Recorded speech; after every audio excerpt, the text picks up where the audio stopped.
नमस्कार, मैं हूं प्रतिमा मिश्रा। भारत की बात देखने वाले सभी दर्शकों को हमारी पूरी टीम की ओर से नव वर्ष 2025 की ढेरों शुभकामनाएं। हमारी कामना है कि नया साल आप सभी के लिए बेहद मंगलमय हो।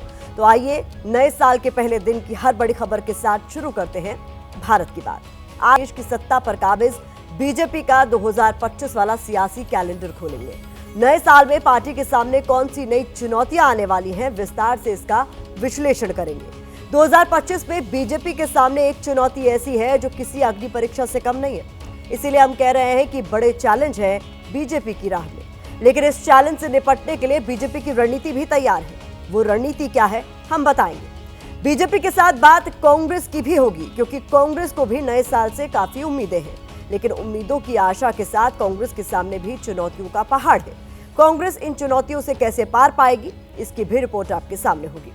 और हर दिन की तरह रात 8:30 बजे होगी स्पेशल रिपोर्ट, जिसमें आज हम आपको दिखाएंगे कैसे चुनौतियों के चक्र में घिरे हैं केजरीवाल। तो भारत की बात की शुरुआत करते हैं आज की सबसे महत्वपूर्ण खबर के साथ। सबसे पहले बात साल 2025 में भारतीय जनता पार्टी के सामने आने वाली नई चुनौतियों की हम करने वाले हैं। 2024 में बने बिगड़े सियासी समीकरणों से सबक लेकर बीजेपी इन चुनौतियों से निपटने के लिए कितनी तैयार है, इसका पूरा विश्लेषण करेंगे।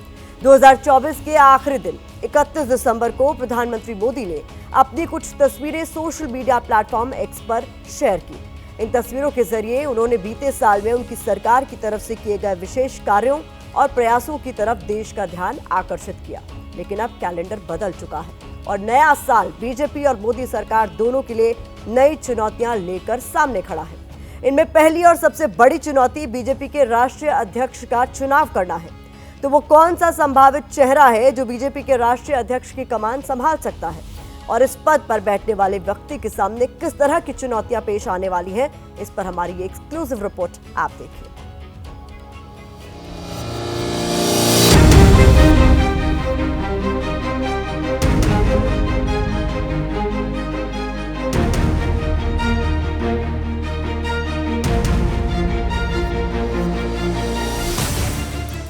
बीजेपी को जनवरी के आखिर तक नया राष्ट्रीय अध्यक्ष मिल सकता है। इसको लेकर बीते 29 दिसंबर को दिल्ली में अहम बैठक हुई। पार्टी मुख्यालय में हुई इस बैठक में संगठन विस्तार को लेकर मंथन किया गया। संगठन चुनाव की समीक्षा भी की गई। एबीपी न्यूज को सूत्रों से जो जानकारी मिली है, उसके मुताबिक बीजेपी राष्ट्रीय अध्यक्ष पद की रेस में 3 नाम आगे चल रहे हैं। ये नाम केंद्रीय मंत्री मनोहर लाल, शिक्षा मंत्री धर्मेंद्र प्रधान और केंद्रीय मंत्री भूपेंद्र यादव के हैं। सूत्रों के मुताबिक इन 3 चेहरों में से किसी एक को पार्टी की कमान सौंपी जा सकती है। लेकिन वो कौन सी बातें हैं जो इस पद के लिए इन चेहरों को सबसे आगे कर रही हैं, वो आपको बताते हैं। सबसे पहले बात केंद्रीय मंत्री मनोहर लाल खट्टर की करते हैं। मनोहर लाल की सबसे बड़ी खासियत यह है कि वो संघ की पृष्ठभूमि से आते हैं। संघ के प्रचारक रहे हैं, 2 बार हरियाणा के मुख्यमंत्री रहे हैं। हरियाणा बीजेपी में संगठन महासचिव की भूमिका भी निभा चुके हैं। बीजेपी की राष्ट्रीय कार्यकारिणी समिति सदस्य के तौर पर काम किया है। 2004 में दिल्ली, राजस्थान समेत 12 राज्यों का संगठनात्मक प्रभार देख चुके हैं। इसके अलावा पीएम मोदी और संघ दोनों के करीबी हैं।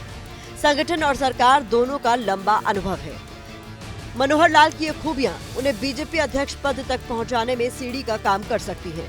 इनके अलावा अगर बात धर्मेंद्र प्रधान की करें तो ओडिशा से आने वाले धर्मेंद्र प्रधान अखिल भारतीय विद्यार्थी परिषद में काम कर चुके हैं। एबीवीपी में सचिव पद की जिम्मेदारी संभाल चुके हैं। बिहार, कर्नाटक, उत्तराखंड, झारखंड, ओडिशा समेत कई राज्यों के चुनाव प्रभारी रहे हैं। ओडिशा में बीजेपी की सरकार बनाने में उन्होंने बड़ा रोल अदा किया। धर्मेंद्र प्रधान के पास भी संगठन और सरकार दोनों को चलाने का अनुभव है। अब आपको अध्यक्ष पद के तीसरे संभावित चेहरे भूपेंद्र यादव के बारे में बताते हैं। भूपेंद्र यादव ओबीसी समुदाय से आते हैं। उन्हें संगठन में काम करने का लंबा अनुभव है। उन्होंने छात्र नेता के तौर पर राजनीति की शुरुआत की। इसके बाद साल 2000 से 2009 तक अखिल भारतीय अधिवक्ता परिषद के महासचिव के तौर पर काम किया। राज्यसभा सांसद के तौर पर कई समितियों के सदस्य रहे हैं। इसके अलावा पार्टी ने उन्हें महाराष्ट्र चुनाव का प्रभारी बनाया था, जिसका परिणाम सबके सामने है। इनके पास भी संगठन के साथ सरकार में काम करने का अनुभव है। पीएम मोदी के करीबी माने जाते हैं। हालांकि गौर करने वाली बात यह भी है कि बीजेपी की पहचान सियासी सरप्राइज देने की रही है। ऐसे में हो सकता है कि अचानक बीजेपी राष्ट्रीय अध्यक्ष के तौर पर ऐसा नाम सामने लाए जो सियासी गलियारों और संगठन तक सबको चौंका दे।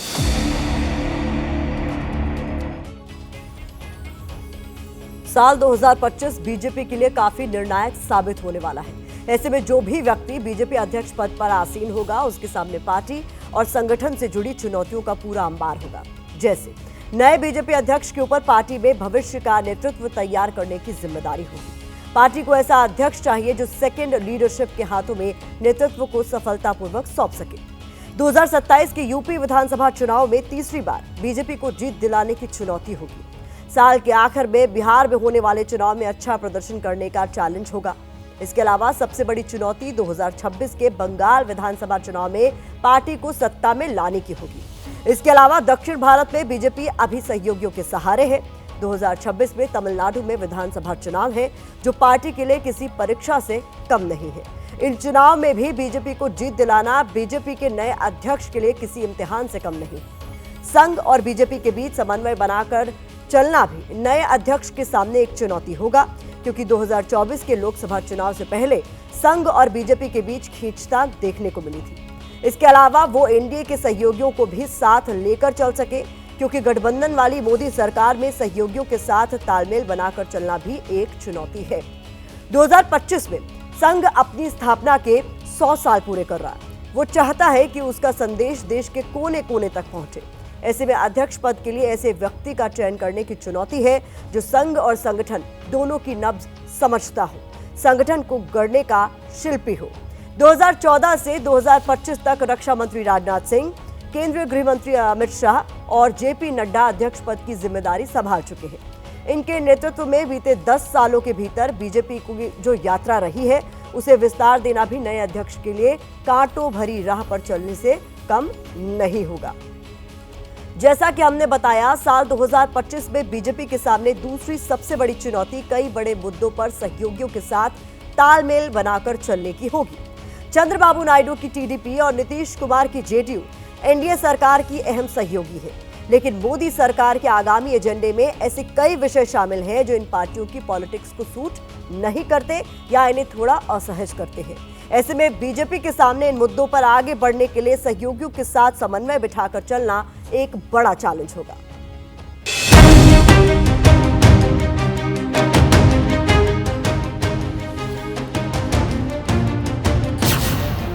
वक्फ बोर्ड संशोधन बिल, समान नागरिक संहिता यूसीसी, जाति आधारित जनगणना,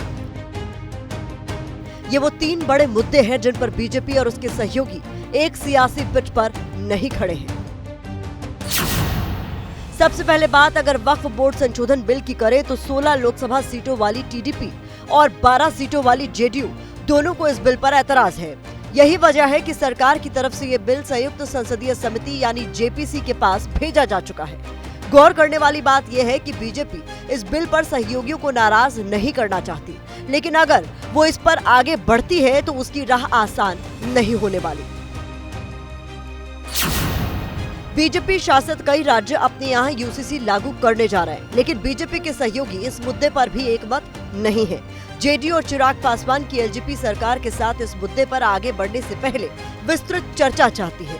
ऐसे में बीजेपी की तरफ से अभी राष्ट्रीय स्तर पर इसे लागू करने को लेकर कोई प्रस्ताव नहीं है। इस मुद्दे पर सहयोगियों के साथ तालमेल बिठाना भी बीजेपी के लिए एक चुनौती है। जाति आधारित जनगणना भी एक ऐसा मुद्दा है जिस पर एनडीए के सभी सहयोगी तो एकमत हैं, लेकिन बीजेपी इसको लेकर कॉन्फिडेंट नहीं है। अब तक बीजेपी राष्ट्रीय स्तर पर जाति जनगणना को लेकर कुछ नहीं बोल रही है। हालांकि उसने बिहार में जाति जनगणना पर सहमति जरूर जताई थी। ऐसे में राष्ट्रीय स्तर पर जाति जनगणना भी बीजेपी के लिए एक चैलेंज है। वन नेशन वन इलेक्शन पर बीजेपी और एनडीए के सहयोगी तो सहमत हैं, लेकिन विपक्ष इसके लिए राजी नहीं है और बिना विपक्ष बीजेपी सदन में इस पर आगे नहीं बढ़ सकती। इसीलिए इसे जेपीसी के पास भेज दिया गया है। इस मुद्दे पर विपक्ष का भरोसा जीतना भी बीजेपी के लिए टेढ़ी खीर से कम नहीं होगा।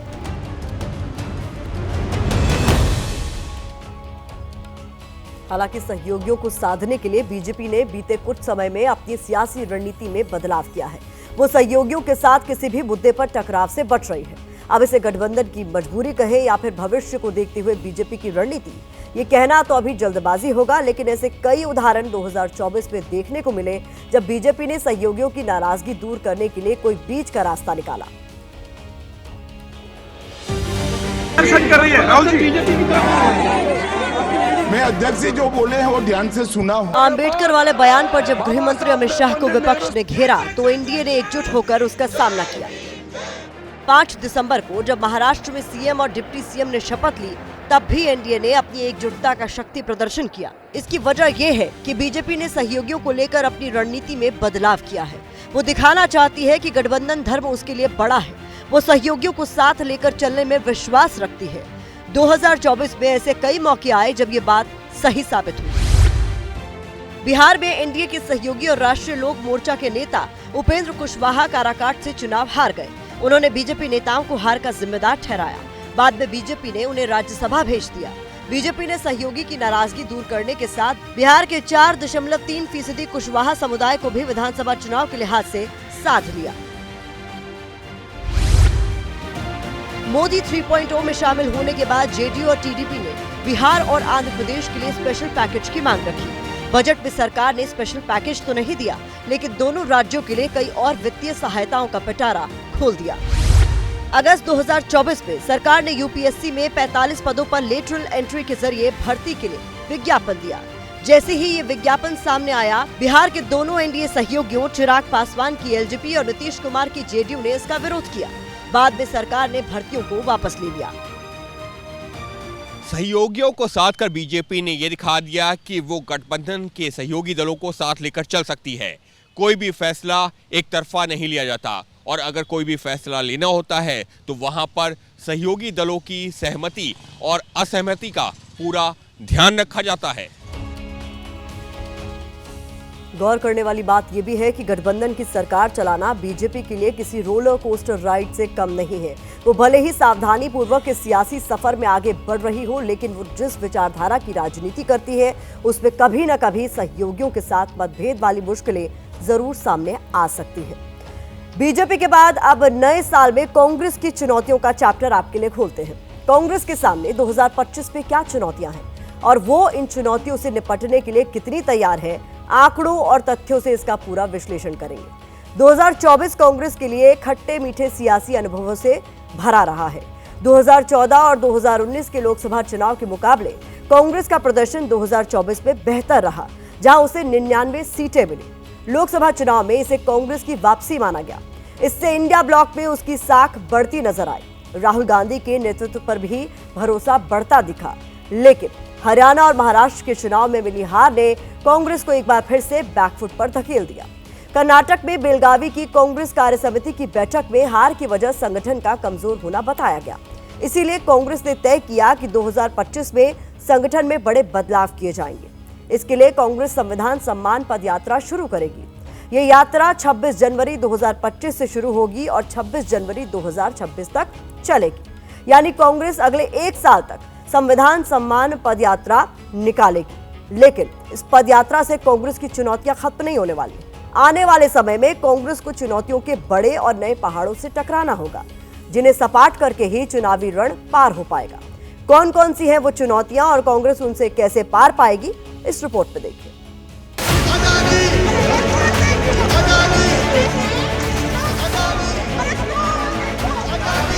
जो भी वो करते हैं संविधान को कमजोर करने के लिए करते हैं। लड़ाई कॉन्स्टिट्यूशन की है, हम इसको बचा रहे हैं, इसकी रक्षा कर रहे हैं, वो इसको खत्म करने की कोशिश कर रहे हैं। कांग्रेस पार्टी को आपने वोट दिया, संविधान की आपने रक्षा की। बीजेपी को आपने वोट दिया, उनको आक्रमण करने की मदद की।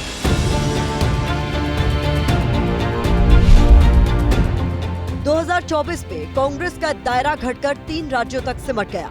हरियाणा और महाराष्ट्र में उसकी उम्मीदों को तगड़ा झटका लगा।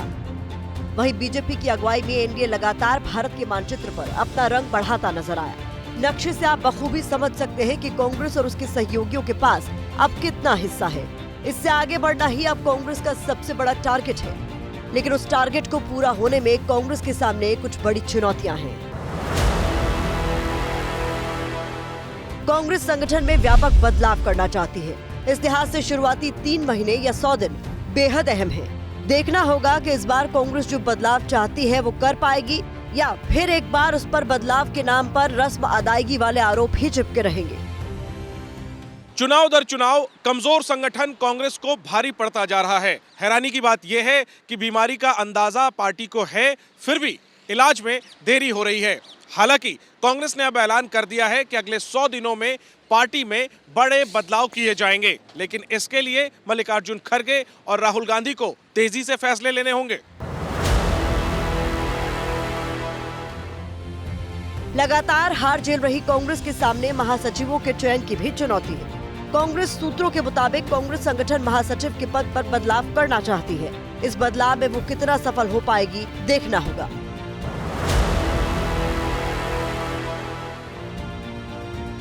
इस साल दिल्ली और बिहार में विधानसभा चुनाव होने हैं। दिल्ली में कांग्रेस के पास खोने के लिए कुछ भी नहीं है। 2020 के विधानसभा चुनाव में उसे एक भी सीट नहीं मिली थी और पिछले एक दशक में उसका वोट प्रतिशत भी दिल्ली में लगातार कम हुआ है और घटते हुए 5% से नीचे आ पहुंचा है। आंकड़े आपके सामने हैं। बिहार में भी उसका प्रदर्शन लगातार कमजोर हुआ है।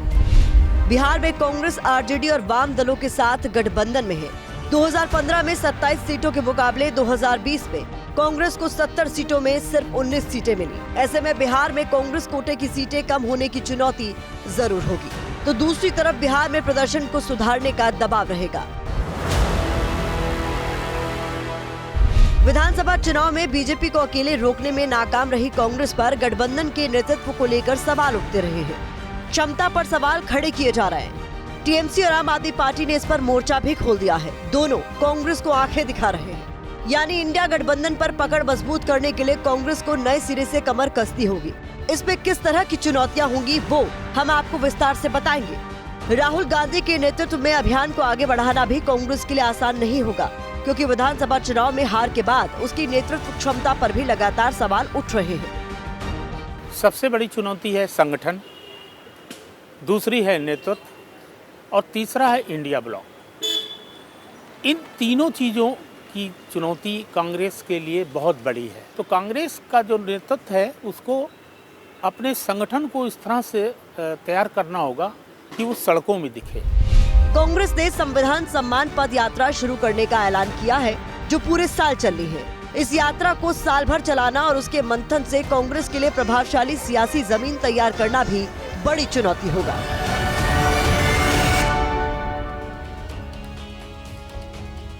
नए साल में कांग्रेस की राह में आने वाली चुनौतियां आपने देखी। अब आपके सामने कांग्रेस का साल 2024 का रिपोर्ट कार्ड रखते हैं, क्योंकि पिछली गलतियों से सबक लेकर ही कांग्रेस भविष्य में पेश आने वाली बाधाओं से निपट सकती है।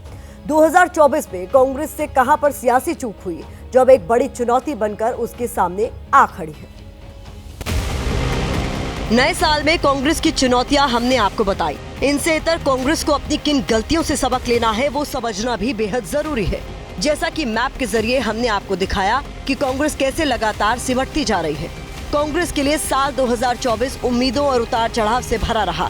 जैसा कि हम आपको पहले ही बता चुके हैं कि 2014 और 2019 के मुकाबले लोकसभा के लिए 2024 कांग्रेस के लिए पार्टी का सबसे ज्यादा फायदा उत्तर प्रदेश में हुआ, जहां करीब एक दशक के बाद उसके प्रदर्शन में सुधार दिखा। यूपी के लोकसभा चुनाव में कांग्रेस को 17 सीटों में से 6 सीटों पर मिली जीत ने ऑक्सीजन का काम किया। 2009 के बाद यूपी लोकसभा में और 2012 के बाद यूपी विधानसभा में कांग्रेस का ये सर्वश्रेष्ठ प्रदर्शन था। कांग्रेस और इंडिया गठबंधन में जीत का भरोसा इस बात से बढ़ा कि तीसरी बार सत्ता में आने के बावजूद बीजेपी अपने दम पर अकेले सरकार बनाने में नाकाम रही। कांग्रेस ने इसे अपनी जीत की तरह देखा, लेकिन उसके बाद से उसकी चुनौतियों का समय शुरू हो गया। 2024 में कांग्रेस के लिए बुरे दौर की शुरुआत हुई। हरियाणा और महाराष्ट्र चुनाव में यूपी लोकसभा वाले ही सारे दांव के बावजूद कांग्रेस की बुरी तरह हार हुई। कांग्रेस के सामने अमेठी और रायबरेली की लोकसभा सीट को बचाने की भी चुनौती थी। इस दबाव से निपटने के लिए कांग्रेस ने राहुल गांधी को रायबरेली और वायनाड सीट पर उतारा और बीजेपी के खाते में गई अमेठी सीट पर गांधी परिवार के विश्वास पात्र किशोरी लाल शर्मा को टिकट दिया गया। सोनिया गांधी को राज्यसभा के जरिए संसद भेजा गया। कांग्रेस की ये रणनीति काम आई। समूचा गांधी परिवार संसद पहुंचने में सफल रहा और परंपरागत अमेठी सीट भी वापस मिल गई। कांग्रेस की चुनौती, गठबंधन में जीत। हरियाणा और महाराष्ट्र में हार के बीच इंडिया गठबंधन के बैनर के तले कांग्रेस को जम्मू कश्मीर और झारखंड में जीत भी मिली। यहाँ भी मुश्किलें अपार थी, लेकिन कांग्रेस के साथ ही जीत का पूरा श्रेय ले गए। कांग्रेस की चुनौती, भारत जोड़ो न्याय यात्रा का प्रभाव। राहुल गांधी ने 14 जनवरी से 16 मार्च तक 6200 किलोमीटर की भारत जोड़ो न्याय यात्रा की, लेकिन वो यात्रा चुनाव में अपेक्षित फायदा नहीं दिला पाई। कांग्रेस की चुनौती, अपने ही बयानों से निपटना। इन सब के बीच राहुल गांधी के विदेश में दिए गए कई बयानों ने भी कांग्रेस के लिए मुश्किलें पैदा की, जो लोकसभा चुनाव के दौरान उनके लिए नुकसानदायक मानी गई। कांग्रेस की चुनौती, क्षेत्रीय दलों से तालमेल।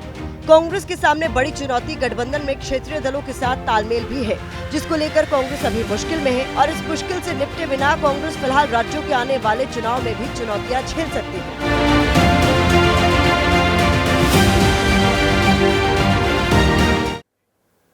2025 में कांग्रेस की चुनौतियों में हमने इंडिया गठबंधन के नेतृत्व को भी जगह दी है।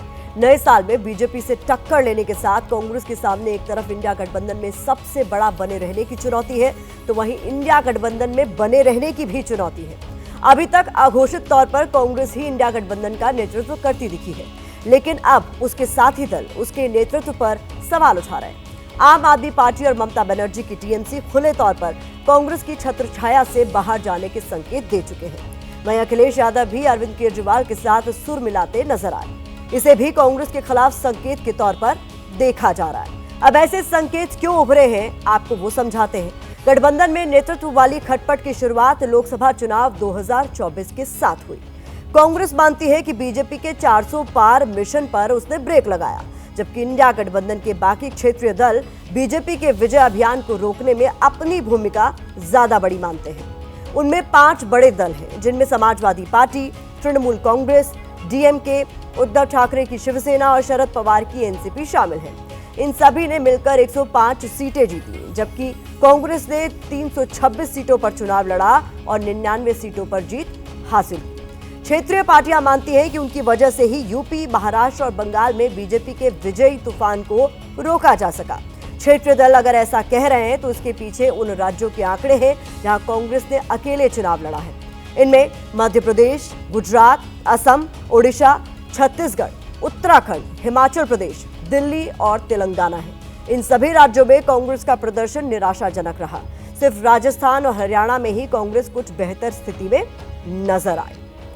भारत की बात के फोकस में इस पूरे मुद्दे को रखते हुए हम सिर्फ इतना ही कहना चाहते हैं, हिम्मत, हौसला, कोशिश और योजनाबद्ध प्लानिंग से किसी भी लक्ष्य को हासिल किया जा सकता है।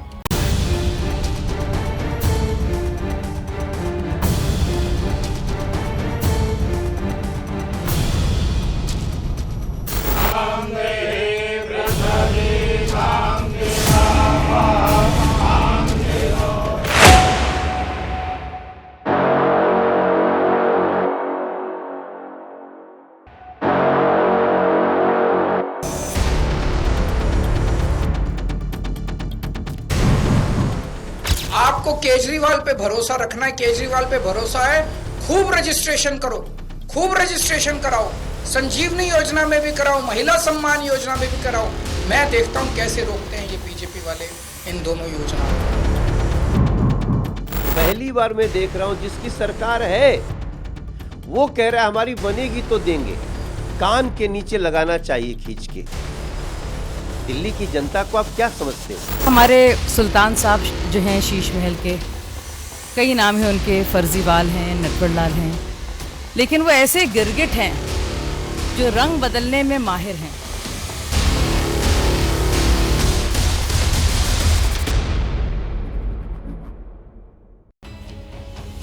दिल्ली में अब किसी भी दिन चुनाव की तारीखों का ऐलान हो सकता है। राजधानी की 70 विधानसभा सीटों के लिए अगले महीने चुनाव हो सकते हैं। वक्त बेहद कम है और दिल्ली के चुनावी दंगल को जीतने के लिए बीजेपी, कांग्रेस और केजरीवाल एड़ी चोटी का जोर लगा रहे हैं। लेकिन यह चुनाव केजरीवाल के लिए बेहद अहम है।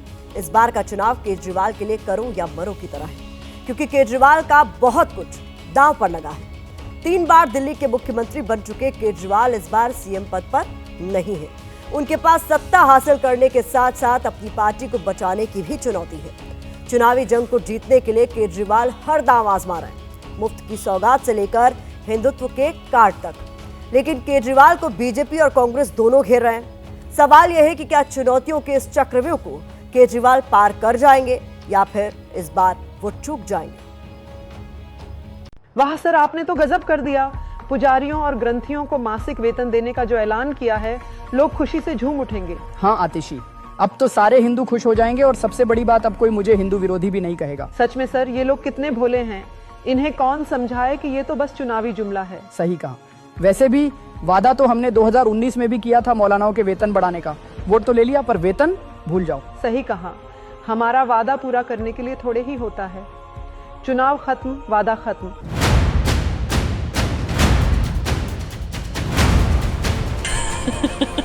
तो कुछ ऐसा है इस बार देश की राजधानी दिल्ली का चुनावी रण। हर नागरिक के दिल में बसने वाले नेता सबके, जहां बीजेपी आम आदमी पार्टी के सबसे बड़े चेहरे अरविंद केजरीवाल पर बेहद तीखे और ताबड़तोड़ प्रहार कर रही है।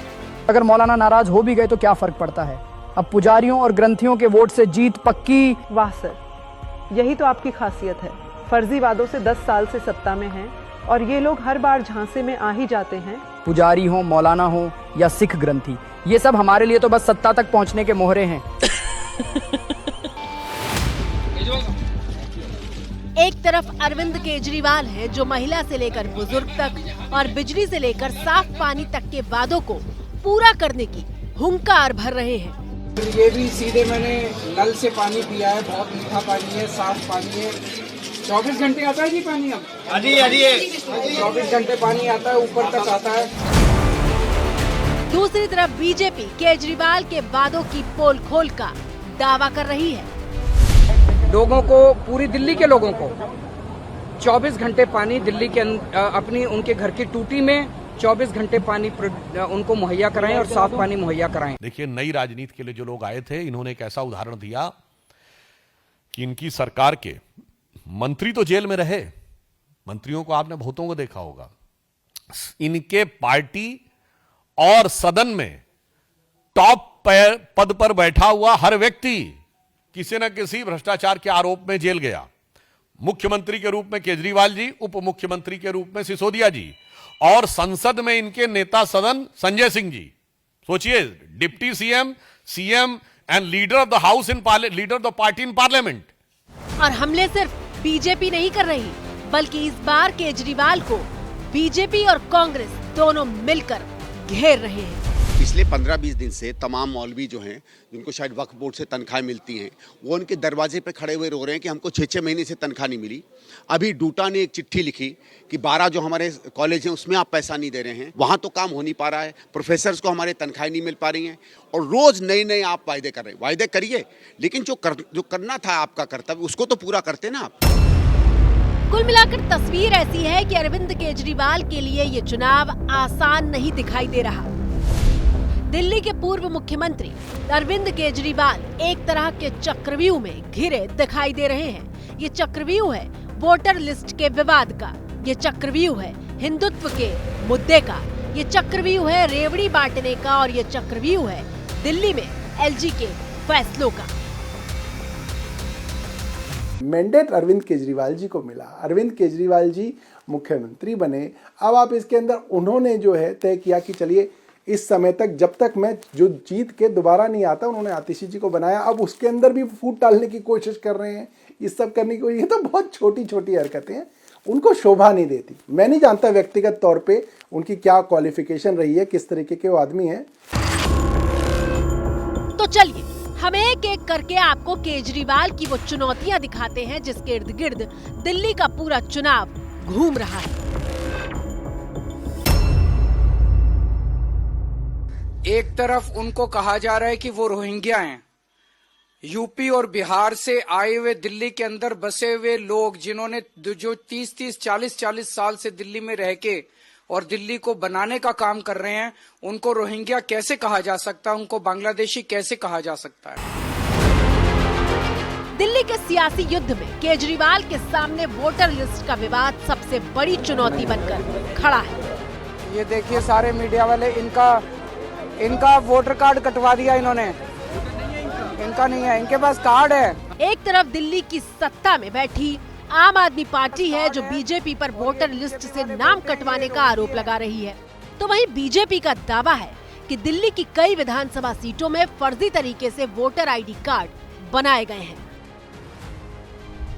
मैंने आपके सामने शादरा के 11,000 वोटर्स की लिस्ट रखी थी जो बीजेपी ने इलेक्शन कमीशन को दी है कटवाने के लिए। इसके अलावा हमने 14 विधानसभाओं की लिस्टें रखी थी जो बीजेपी अलग अलग जगह पे हजारों की तादाद में कटवा रही है। आप विषय से भटकिए मत। आप फोर्ड फाउंडेशन या कनाडा वालों से जब आतंकवादियों से पैसे लेते हैं तो माननीय सरसंघचालक जी से पूछते हैं। आपने दिल्ली को धोखा दिया, पंजाब की माताओं बहनों को धोखा दिया, किसी को महिला सम्मान के नाम पर 1 रुपया राशि नहीं दी। किससे पूछा आपने? आपका काम है धोखा देना, आप विषय को गुमराह करते हैं। आप दिल्ली में अवैध रोहिंग्या, अवैध बांग्लादेशी बसाने का काम करते हैं, अवैध मतदाताओं को बसाने का काम करते हैं। आप किसी से पूछते हैं क्या? आप दिन रात संविधान की हत्या और लोकतंत्र की हत्या कर रहे हैं। जिस तरह से आप देश के टुकड़े करने की बात करते हैं। ये सारा मुद्दा उस वक्त शुरू हुआ जब संसद सत्र के दौरान 17 दिसंबर को बीजेपी अध्यक्ष जेपी नड्डा ने घुसपैठ पर बयान दिया था। जिस संविधान ने ये ताकत दी है कि वो वोटर्स लिस्ट के बारे में जो चर्चा कर रहे हैं कि उसको कटवाने का, वो प्रोविजन भी संविधान के अंतर्गत ही है। और उसमें देखने वाली बात ये है कि ये इतने दिन सत्ता पे कहीं रोहिंग्या और बांग्लादेशी के वोटों पर तो नहीं बने हुए थे। जेपी नड्डा के इस बयान के बाद आम आदमी पार्टी ने हल्ला बोल दिया और पूरे मुद्दे को पूर्वांचल के वोटरों की तरफ मोड़ दिया। आप हमारे पूर्वांचल के भाइयों को रोहिंग्या कहेंगे, हिम्मत कैसे हुई आपकी? लेकिन फिर बीजेपी ने भी पलटवार किया और दिल्ली बीजेपी अध्यक्ष वीरेंद्र सचदेवा पूरे प्रेजेंटेशन के साथ प्रेस कॉन्फ्रेंस करने आए और फर्जी तरीके से रोहिंग्याओं को योजना का लाभार्थी और फर्जी वोटर बनाने का आप पर आरोप लगाया। ये वोटर नहीं है, ये भूत हैं, भूत जो इलेक्शन वाले दिन आएंगे, वोट डालेंगे और गायब हो जाएंगे। जमीन पे नहीं है ये। आम आदमी पार्टी घुसपैठ और रोहिंग्या वाले मुद्दे को पूर्वांचली प्राइड बनाकर पेश कर रही है और इसे पूर्वांचल के वोट साधने की कोशिश माना जा रहा है, क्योंकि दिल्ली में ये वोटर निर्णायक भूमिका में है। दिल्ली में 1,50,00,000 से ज्यादा वोटर हैं। इसमें से करीब 30% यानी 46 लाख वोटर पूर्वांचली हैं। पूर्वांचली वोट बैंक करीब 29 सीटों पर असर डालता है। 2020 में आपको इनमें से 24 सीटों पर जीत मिली थी। दिल्ली के अधिकांश पूर्वांचली वोटर विधानसभा चुनाव में आम आदमी पार्टी को वोट करते हैं और लोकसभा चुनाव में ये बीजेपी के पक्ष में चले जाते हैं। यही वजह है कि बीजेपी इस बार इन वोटरों को अपने पक्ष में कर दिल्ली में कमल खिलाना चाहती है और यही वजह है कि इस बार अरविंद केजरीवाल के सामने सबसे बड़ी चुनौती पूर्वांचल वोटरों को अपने पास बनाए रखना है। केजरीवाल की दूसरी चुनौती। दिल्ली में केजरीवाल के सामने खड़ी दूसरी चुनौती का नाम है हिंदुत्व।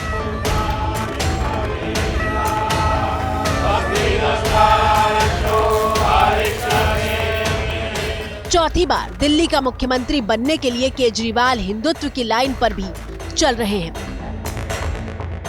केजरीवाल ने धार्मिक कार्ड चलते हुए ऐलान किया है कि अगर उनकी पार्टी सत्ता में आई तो दिल्ली के मंदिरों के पुजारियों और सिख धर्म के ग्रंथियों को वो सम्मान देगी जो अब तक उनको कभी नहीं मिला।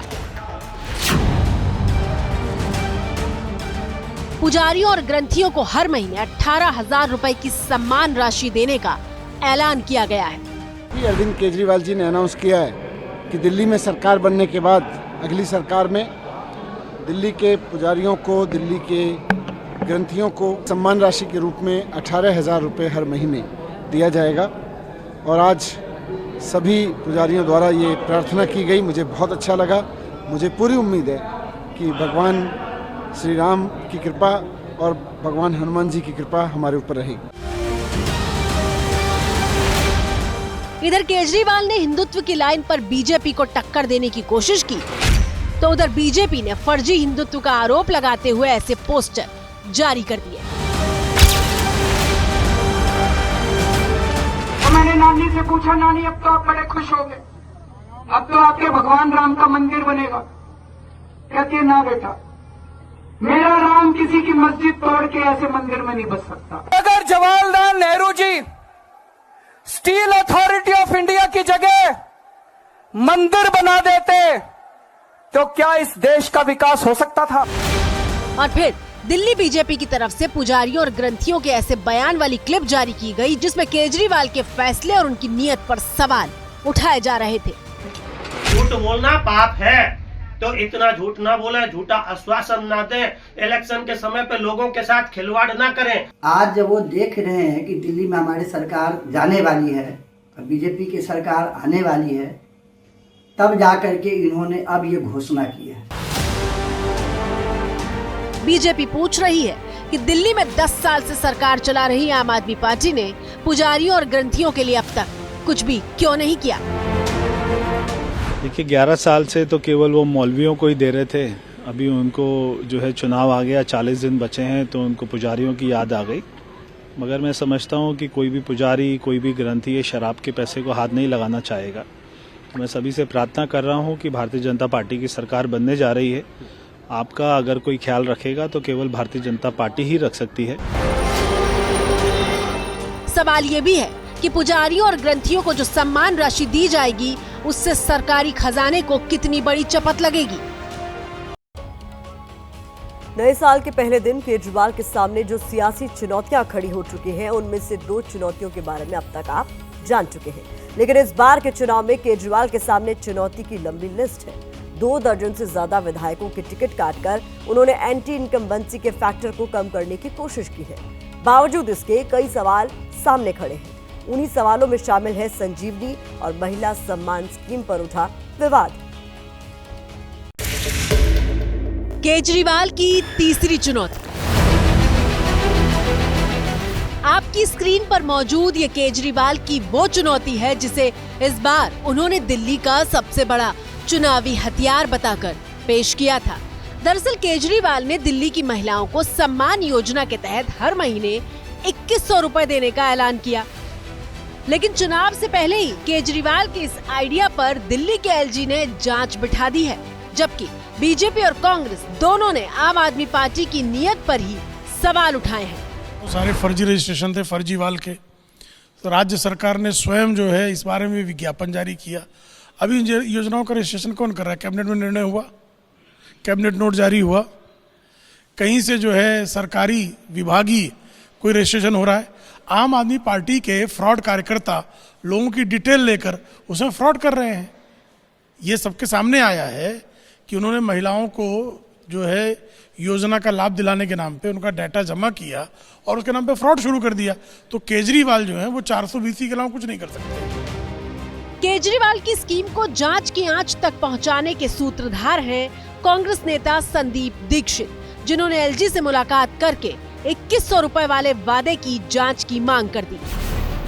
अब केजरीवाल आरोप लगा रहे हैं कि साजिश के तहत योजना में रुकावट पैदा की जा रही है, लेकिन वो इसे कामयाब नहीं होने देंगे। ये कुछ देने नहीं आ रही है आपसे, जो आज तक आपको मिल रहा है वो छीनने आ रहे हैं। आज इन लोगों ने महिला सम्मान योजना पे जांच शुरू की है। इसमें तो हम कुछ कर ही नहीं रहे, कुछ पैसा नहीं ले रहे, कुछ नहीं कर रहे, कोई रसीद नहीं दे रहे, कुछ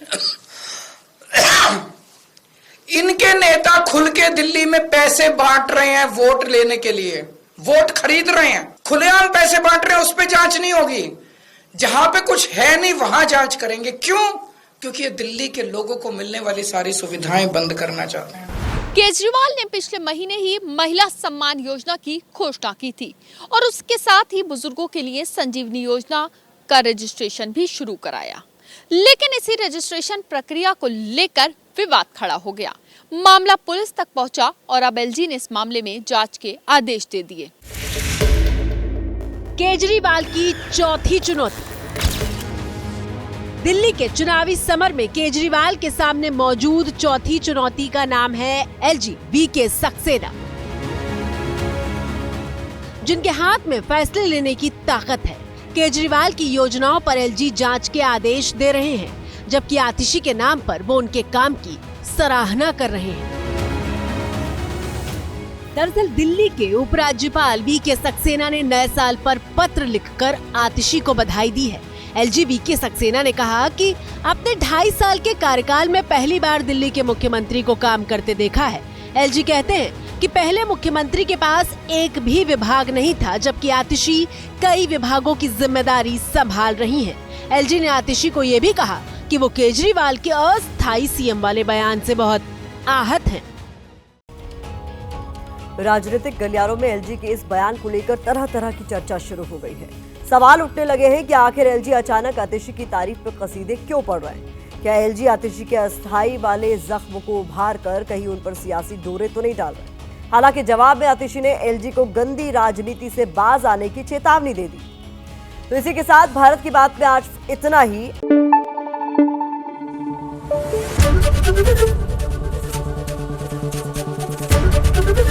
एबीपी न्यूज आपको रखे आगे।